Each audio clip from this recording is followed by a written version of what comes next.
This is the practice test for whole numbers, and here we're working on problem number 7. We're asked to evaluate this expression, which is 8 plus a negative 2 minus 9 minus a negative 7. And the difficulty here is that we have two signs next to each other right here, and then we also have two signs next to each other here again. And the first step is to eliminate the two signs next to each other and change both of them into one sign. Now, the way we can do that is we can treat these signs as if they were numbers multiplied together.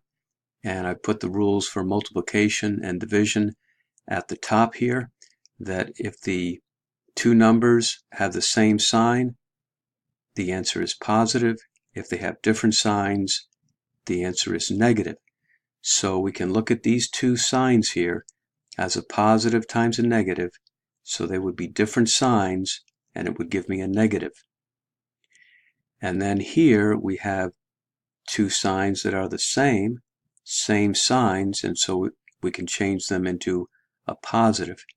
And that's the way we're going to get rid of the two signs next to each other. So these two become a negative, and this becomes 8 minus 2 minus 9, and then these two signs, same sign, positive, so it becomes a plus 7.